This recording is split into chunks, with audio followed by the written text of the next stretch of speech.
Howdy, partners. Welcome to Cowboy Classics. Scott Paladin. Tonight's episode, The Ballad of Red Gaol. He did not wear his scarlet cloak, for blood and wine are red, and blood and wine were on his hands when they found him with the dead, the poor dead woman whom he loved and murdered in her bed. He walked amongst the trial men in a suit of shabby gray. A cricket cap was on his head, and his step seemed light and gay. But I never saw a man who looked so wistfully at the day. I never saw a man who looked with such a wistful eye upon that little tint of blue which prisoners call the sky, and at every drifting cloud that went with sails of silver by. I walked, with other souls in pain, within another ring, and was wondering if the man had done a great or little thing, when a voice behind me whispered low, "That fellow's got a swing." Dear Christ, the very prison walls suddenly seemed to reel, and the sky above my head became like a cask of scorching steel, and though I was a soul in pain, my pain I could not feel. I only knew what haunted thought quickened his step and why he looked upon the garish day with such a wistful eye. The man had killed the thing he loved, and so he had to die. Yet each man kills the thing he loves. By each let this be heard. Some do it with a bitter look, some do it with a flattering word. The coward does it with a kiss, the brave man with a sword. Some kill their love when they are young, and some when they are old. Some strangle with the hands of lust, some with the hands of gold. The kindest use a knife because the dead so soon grow cold. Some love too little, some too long, some sell, the others buy. Some do the deed with many tears, and some without a sigh. For each man kills the thing he loves, yet each man does not die. He does not die a death of shame on a day of dark disgrace, nor have a noose about his neck, nor a cloth upon his face, nor drop feet foremost through the floor into an empty place. He does not sit with silent men who watch him night and day, who watch him when he tries to weep and when he tries to pray, who watch him lest himself should rob the prison of its prey. He does not wake at dawn to see dread figures throng his room, the shivering chaplain robed in white, the sheriff stern with gloom, and the governor all in shiny black with a yellow face of doom. He does not rise in piteous haste to put on convict clothes, while some coarse-mouthed doctor gloats and notes each new and nerve-twitch pose, fingering a watch whose little ticks are like horrible hammer blows. He does not know that sickening thirst that sands one throat before the hangman with his gardener's glove slips through the padded door and binds one with 3 leather thongs that the throat may thirst no more. He does not bend his head to hear the burial office read, nor, while the terror of his soul tells him he is not dead, cross his own coffin as he moves into the hideous shed. He does not stare upon the air through the little roof of glass. He does not pray with lips of clay for his agony to pass, nor feel upon his shuddering cheek the kiss of Caiaphas. 6 weeks our guardsman walked the yard in a suit of shabby gray. His cricket cap was on his head, his step seemed light and gay. But I never saw a man who looked so wistfully at the day. I never saw a man who looked with such a wistful eye upon that little tint of blue which prisoners call the sky, and at every wandering cloud that trailed its raveled fleeces by. He did not wring his hands as do those witless men who dare to try to rear the changeling hope in the cave of black despair. He only looked upon the sun and drank the morning air. He did not wring his hands nor weep, nor did he peak or pine, but he drank the air as though it held some healthful anodyne. With open mouth he drank the sun as though it had been wine. And I, and all the souls in pain who tramped the other ring, forgot if we ourselves had done a great or little thing, and watched with gaze of dull amaze the man who had to swing. And strange it was to see him pass with a step so light and gay, and strange it was to see him look so wistfully at the day, and strange it was to think that he had such a debt to pay. For the oak and elm have pleasant leaves that in the springtime shoot, but grim to see is the gallows tree with its adder-bitten root, and, green or dry, a man must die before it bears its fruit. The loftiest place is that seat of grace for which all worldlings try, but who would stand when hempen band upon a scaffold high, and through a murderer's collar take his last look at the sky? It is sweet to dance to violins when love and life are fair, to dance to flutes, to dance to lutes is delicate and rare, but it is not sweet with nimble feet to dance upon the air. So with curious eyes and sick surmise we watched him day to day, and wondered if each one of us would end the self-same way, for none can tell to what red hell his sightless soul may stray. At last the dead man walked no more amongst the trial men, and I knew that he was standing up in the black dock's dreadful pen, and never would I see his face in God's sweet world again.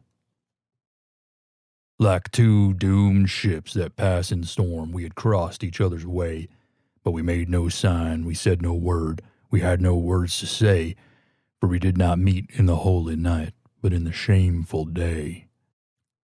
A prison wall was round us both, two outcast men were we. The world had thrust us from its heart, and God from out his care, and the iron gin that waits for sin had caught us in its snare. In debtor's yard the stones are hard, and the dripping wall is high, so it was there he took the air beneath the leaden sky, and by each side a warder walked for fear the man might die. Or else he sat with those who watched his anguish day and night, who watched him when he rose to weep, and when he crouched to pray, who watched him lest himself should rob their scaffold of its prey. The governor was strong upon the Regulations Act. The doctor said that death was but a scientific fact, and twice a day the chaplain called and left a little tract. And twice a day he smoked his pipe and drank his quart of beer. His soul was resolute and held no hiding place for fear. He often said that he was glad the hangman's hands were near. But why he said so strange a thing no warder dared to ask, for he to whom a watcher's doom is given as his task must set a lock upon his lips and make his face a mask, or else he might be moved and try to comfort or console. And what should human pity do pent up in a murderer's hole? What word of grace in such a place could help a brother's soul? With slouch and swing around the ring we trod the fool's parade. We did not care, we knew we were the devil's own brigade, and shaven head and feet of lead make a merry masquerade. We tore the tarry rope to shreds with blunt and bleeding nails. We rubbed the doors and scrubbed the floors and cleaned the shining rails, and rank by rank we soaped the plank and clattered with the pails. We sewed the sacks, we broke the stones, we turned the dusty drill. We banged the tins and bawled the hymns and sweated on the mill, but in the heart of every man terror was lying still.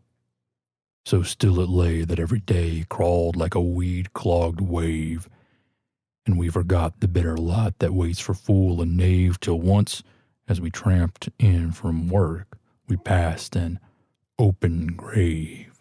With yawning mouth, the yellow hole gaped for a living thing. The very mud cried out for blood to the thirsty asphalt ring, and we knew that ere one dawn grew fair some prisoner had to swing. Right in we went with soul intent on death and dread and doom. The hangman with his little bag went shuffling through the gloom, and each man trembled as he crept into his numbered tomb. That night the empty corridors were full of forms of fear, and up and down the iron town stole feet we could not hear, and through the bars that hide the stars white faces seemed to peer. He lay as one who lies in dreams in pleasant meadowland, The watcher watched him as he slept, and could not understand how one could sleep so sweet a sleep with a hangman close at hand. But there is no sleep when men must weep, who never yet have wept. So we, the fool, the fraud, the knave, that endless vigil kept, and through each brain on hands of pain another's terror crept. Alas, it is a fearful thing to feel another's guilt, for right within the sword of sin pierced to its poisoned hilt, and as molten lead were the tears we shed for the blood we had not spilt. The warders with their shoes of felt crept by each padlocked door, and peeped and saw with eyes of awe gray figures on the floor, and wondered why men knelt to pray who'd never prayed before. All through the night we knelt and prayed, mad mourners of a corpse. The troubled blooms of midnight were the plumes upon a hearse, and bitter wine upon a sponge was a savior of remorse. The cock crew, the red cock crew, but never came the day, and crooked shape of terror crouched in the corners where we lay, and each evil sprite that walks by night before us seemed to play. They glided past, they glided fast, like travelers through a mist.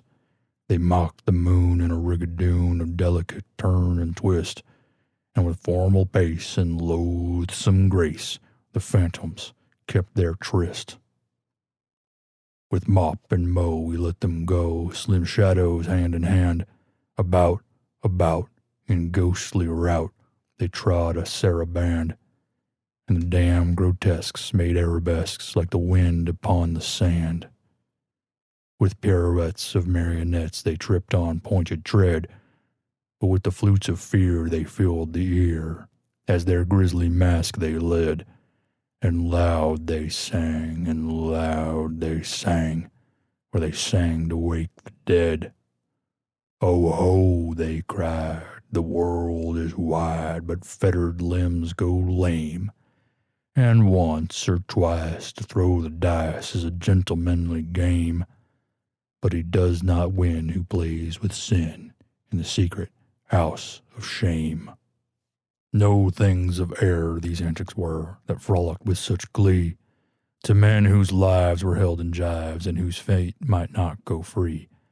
Ah, wounds of Christ, they were living things most terrible to see.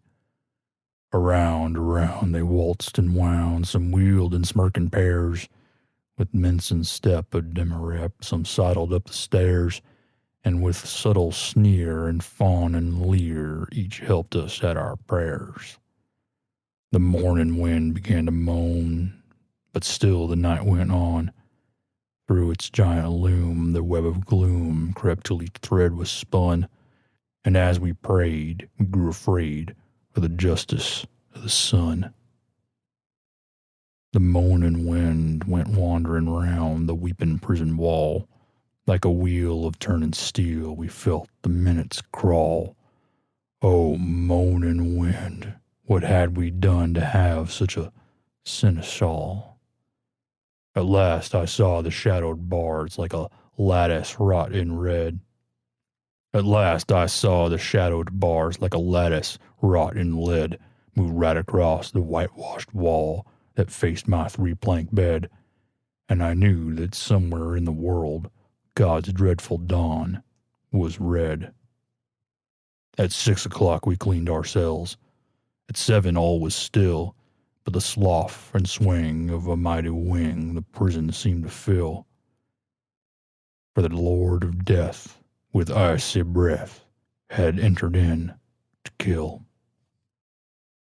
He did not pass in purple pomp, nor ride a moon-white steed. 3 yards of cord and a sliding board are all a gallows need. So with a rope of shame the herald came to do the secret deed.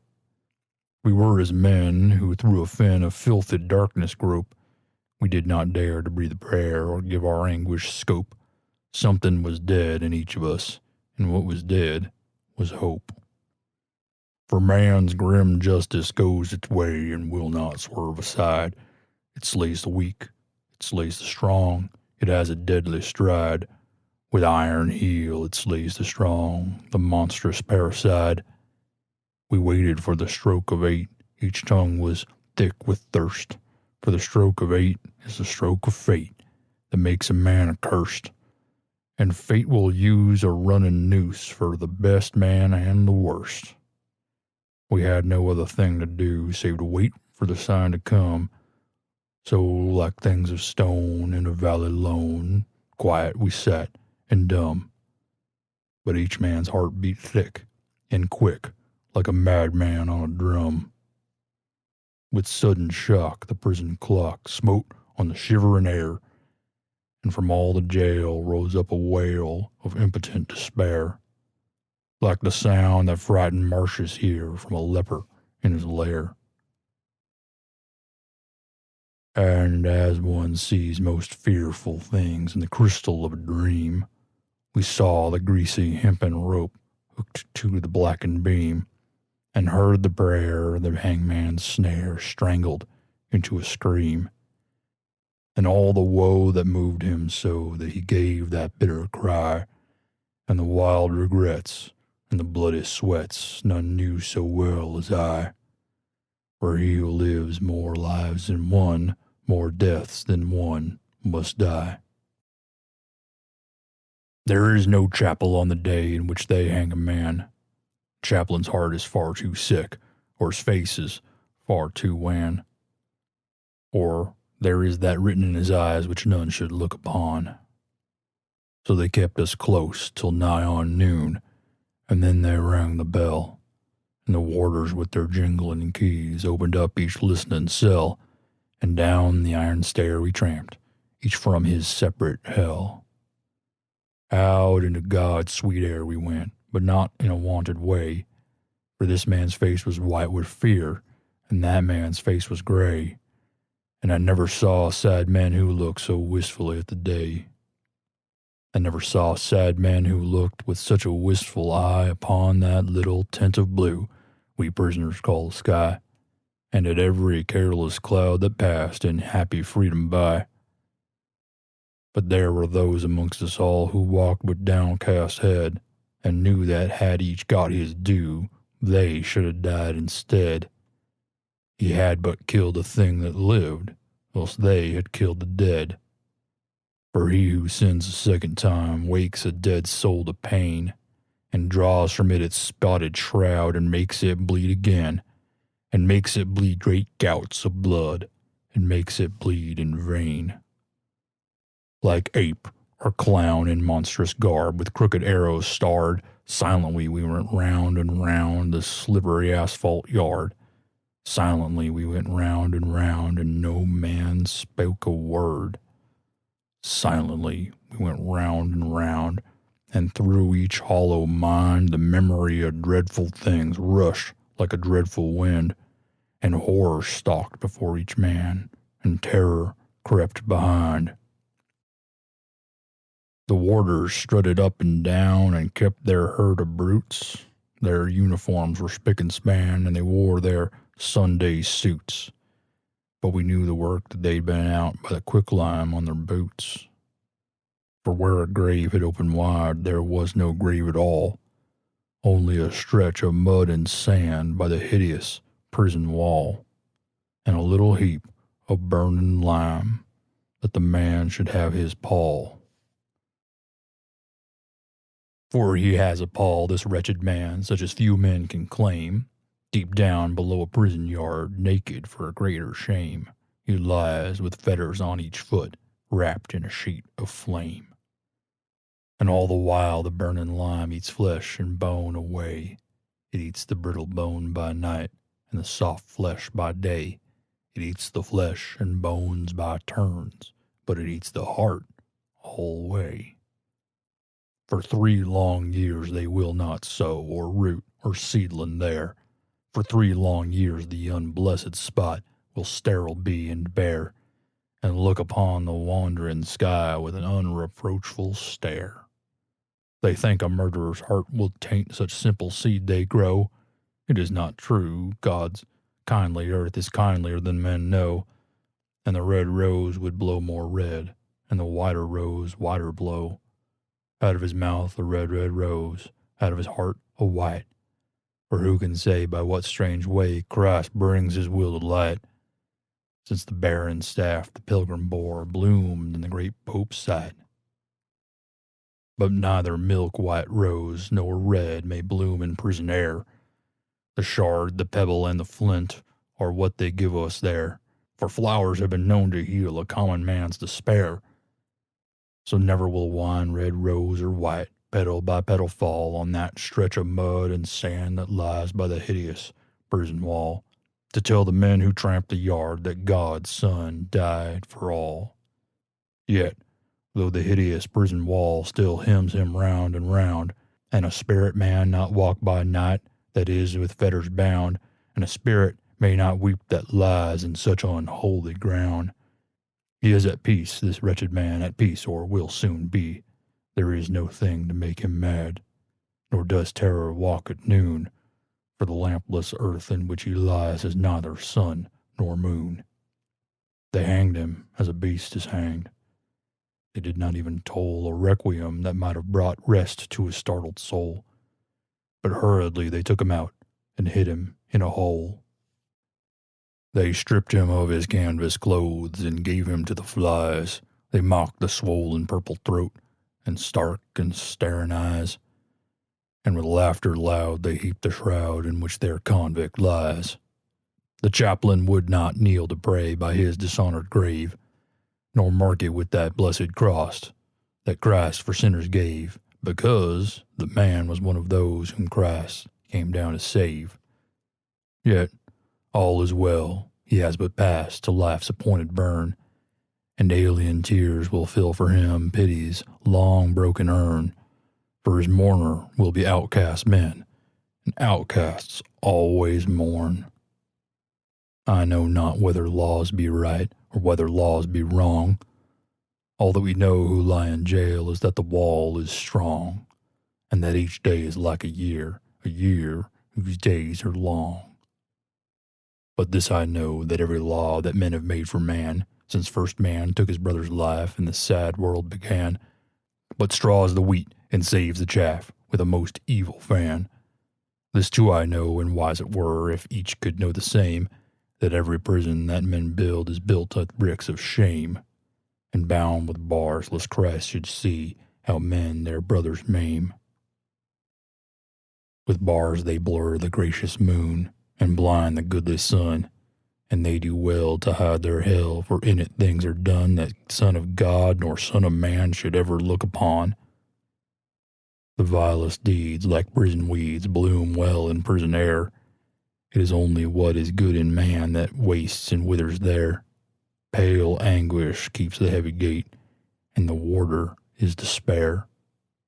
For they starve the little frightened child till it weeps both day and night, and they scourge the weak, and flog the fool, and jibe the old and gray. And some grow mad, and all grow bad, and none a word may say. Each narrow cell in which we dwell is foul and dark latrine, and the fetid breath of the living death chokes up each grated screen, and all but lust is turned to dust in humanity's machine. The brackish water that we drink creeps with a loathsome slime, and the bitter bread they weigh in scales is full of chalk and lime. And sleep will not lie down, but walks wild-eyed and cries to time. But though lean hunger and green thirst like asp with adder fight, we have little care of prison fare, for what chills and kills outright is that every stone one lifts by day becomes one's heart by night. With midnight always in one's heart, and twilight in one's cell, we turn the crank or tear the rope, each in his separate hell, and the silence is more awful far than the sound of the brazen bell. And never a human voice comes near to speak a gentle word, and the eye that watches through the door is pitiless and hard. And by all forgot we rot and rot, with soul and body marred.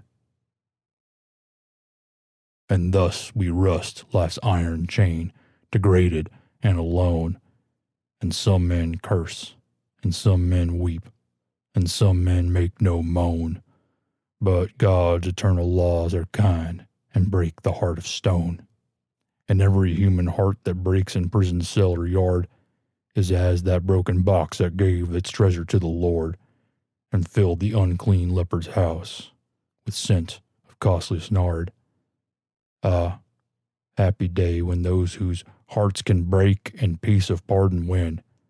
How else may man make straight his plan and cleanse his soul from sin? How else but through a broken heart may Lord Christ enter in? And he of the swollen purple throat and the stark and staring eyes waits for the holy hands that took the thief to paradise. And a broken and contrite heart the Lord will not despise. The man in red who reads the law gave him 3 weeks of life, 3 little weeks in which to heal his soul for his soul's strife, and cleanse from every blot of blood the hand that held the knife. And with tears of blood he cleansed the hand that held the blade, for only blood can wipe out blood, and only tears can heal. And the crimson stain that was of Cain becomes Christ's snow-white seal. By Reddin jail in Reddin town there is a pit of shame, and in it lies a wretched man eaten by teeth of flame. In burning, winding sheet he lies, and his grave has got no name. And there, till Christ call forth the dead, in silence let him lie. No need to waste a foolish tear or heave a windy sigh. The man had killed the thing he loved, and so he had to die. And all men kill the thing they love. By all let this be heard. Some do it with a bitter look, some with a flattering word. The coward does it with a kiss, the brave man with a sword.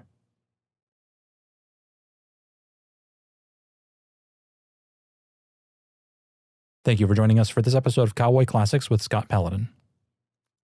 Our work tonight was The Ballad of Reading Gaol by Oscar Wilde. Produced, edited, and read by Scott Paladin. Audio copyright 2021 Scott Paladin.